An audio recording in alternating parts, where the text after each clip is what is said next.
What's up everyone, Savage with the Benny Hill Zerg here, bringing you a map tutorial on the 2v2 map, Desert Refuge. Now this is a new map, and actually it's a pretty good one, which is rare, because usually the 2v2 maps are fucking appalling. So this map is targeted at Zerg players, specifically a team of double Zerg. However, these strategies can be applied to any mix of races, probably.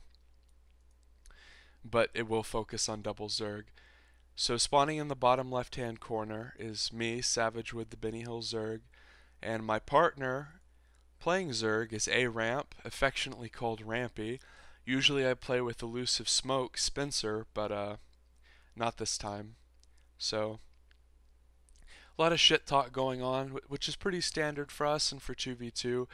However, this is because we played these exact same kids last game and they just refused to leave the fucking game. So, talking about Desert Refuge as a whole, most 2v2 maps have like a short rush distance or like one good expansion, or they're really narrow. Most of the 2v2 maps suck dick, is the point I'm getting at here. But this one is actually very good. There's a lot of room to expand, and it's very open. There's plenty of side bases. The middle's open. There's like gold bases that can be contested. It's a very well-rounded map and relatively intelligently designed. So you see this 9 drone scout coming out of A ramp. Always do this in 2v2. Always scout at 9. Even if you're not double Zerg, you always want to scout. Especially, and this is like a side note, I know this is double Zerg, but I'm just going to touch on a lot of general concepts as well. If you're playing 2v2 and one of the people is Protoss, one of you, like either you or your partner, always have the Protoss scout, because a probe is more dangerous than an SCV and a drone, because a probe can obviously cannon rush. It's just more dangerous in general. But you always want to scout at 9.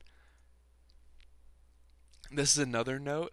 Whenever you scout early, always touch the tower if it's doable, like if it's not way out of the way. Because sometimes people, like on 4-player maps, people will just proxy stuff right in the middle of the map, and it'll be caught by the tower. And if you're gonna SCV, drone, or probe scout, you might as well hit the tower. So the key to this map, the key component, the defining characteristic, is how open that this area is. This double natural expansion area. This is too big to wall. You can't just build your first racks down here. You can't go forward to expand. The ramp is far too large. So this means as double Zerg, once you scout and you see that cheese isn't coming, and you scout an expo, you have to pressure it. So since Rampy scouted no cheese, just standard openings, that allowed us to both go hatchery first. I'm immediately grabbing ling speed because I went hatch on 15, pool on 16, gas on 16. That's the best build, I think, for Zerg. 3 hatch before pool is too risky and it delays your queens in 2v2. This is my favorite build, my go-to. So after we scouted this expansion, there's no way this can survive if we both make about 10 lings. So Rampy and I are going to do so. And I immediately made a banling nest because I know the Zerg is going to try to defend with lings. But if both players make 10, if both of you, I'm just going to say you, just know that you means like the person watching this video attempting to execute the strategy, and your partner. So this guy tried to fight with his drones because he thinks, oh, it's just a few links. However, it's not, and there's more on the way. So always go for drones like this. To begin, don't just attack the hatch. Start with the drones, then go. And see, this is why it's undefendable, is Rampy's lings haven't even gotten here yet, and I'm like 2v1ing just because of the way the map's laid out. The Protoss can't make enough units this early on to defend this. It can't be done. They can be infinitely maneuver around, and they have to come out in this wide open area, so force fields can't be utilized very well. And his ling speed isn't done yet because of the build he chose. And whenever you have speedling advantage like this, you absolutely gut your opponent because your Zerglings will always get the better surround. So even if you have essentially the same amount of Zerglings, you'll absolutely decimate him in the fight. And here, this is just a matter of don't let their army get in a good position and try to focus the hatchery. He went for a really early charge, which is a bit bizarre. You don't actually really ever see that, but considering it's essentially the hard, not the hard counter because it's so idiotic, but what he's doing should counter what we're doing, and it's not even close. So, Roach Warren behind this for safety, which is fine. Lair coming up, and we killed the hatch and we ran. At this point, lings should be getting on the empty bases, and Overlord should be keeping tabs on what's going on. Honestly, my Overlord should be parked over here to check this base. But essentially the only thing we can lose to now is a counterattack right at this moment. And if we hit U for units, 22 and 35, 32 and 32, so we're a bit behind, but we're ahead in bases. And since it's a double Zerg team, if you fall behind in workers, as long as you have enough bases, you'll be fine. So this is obviously something really important when it comes to double Zerg, is creep spreading. Basically, it's all rampy right now, but I'll come in at some point. Now, double Zerg, your go-to strat in the mid game, one person should go Swarm Host, one should go Muta. If there's a skill disparity between the two, then the superior player should go Muta because it's more mechanically difficult. And as you can see here, they're trying to be annoying with lings and get back in the game, but they're both still on one base and they're having to long distance mine. And this Overlord spread is very good, making sure they don't sneak bases. When you play double Zerg, that is so important. You never want to be snuck up on. There should be lings at every base, ling at every tower, Overlord spewing creep over every base, very important stuff. So as you can see, I'm the Spire player this game, the Muta player. My Spire's going down. I have 2 saturated bases. I'm beginning roach upgrades just in case. Rampy's taking his 3rd. I'm taking my 3rd. If we go to income, you can see we're insanely far ahead. And that all comes off of that early game. Now, because we played these kids last game, they know that one of us likes to go Muta. So what they're doing is essentially just blind countering, I believe. Yeah, they have no vision of the Spire. This is good, obviously, killing pylons.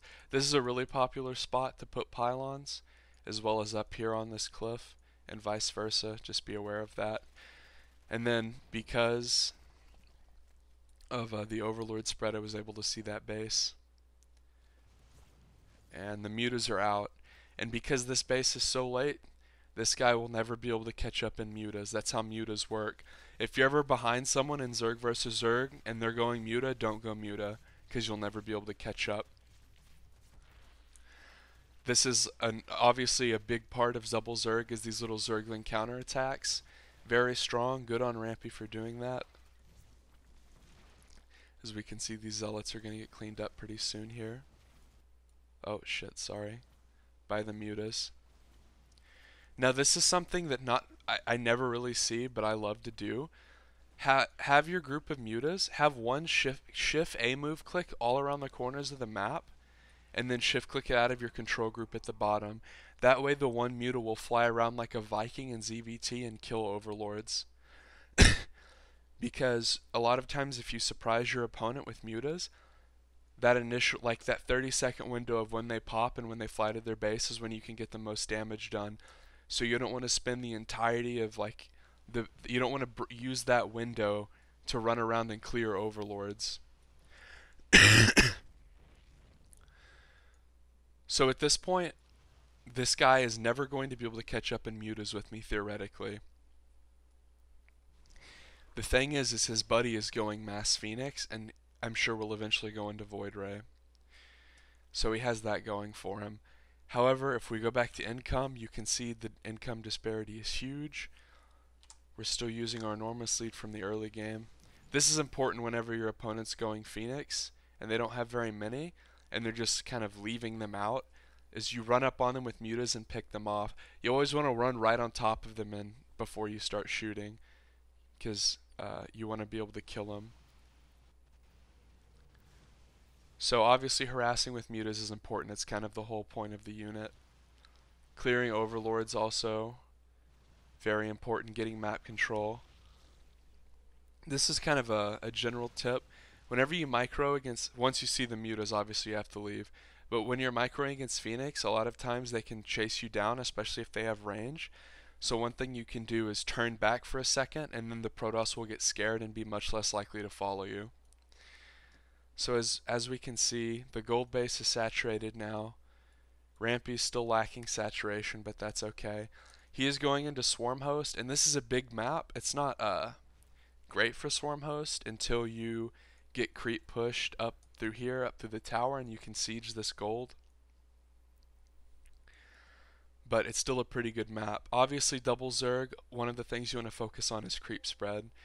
You want to get creep spread everywhere. See how these overlords are littered? If we go to our vision, it's not spectacular, but they're not going to be able to sneak anything on the left side, and the right side has been kind of cleared out by Phoenix, and they're still doing so. So what I need to be doing is going into something else other than mutas, because essentially they're using two players to counter just me, just my mutas. Because Phoenix are really not good for anything but killing mutas, at least against Zerg. So I'm going to go into Hydra here and try to hit him right in the suck hole. And this is the aforementioned Zergling counterattack. Just a few lings, not a huge commitment at all, but I killed probes and now this base is under duress. And the one thing about bad players that you can always count on is they can't multitask. So even though I committed an insanely small amount to that, but it still drew their army over and allowed Aaron to do this cutesy little counterattack.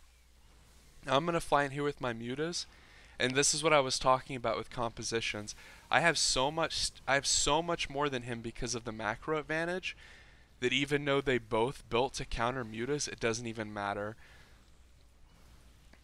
So that's what happens. That's a big part of 2v2 as well, is setting the tone and then using the tone that you set to manipulate compositions. At this point they have nothing. They've lost both of their big air armies. More units are flooding in. The swarm hosts were essentially a non-factor this game, but once the creep spread got pushed up, they would have been a lot more important.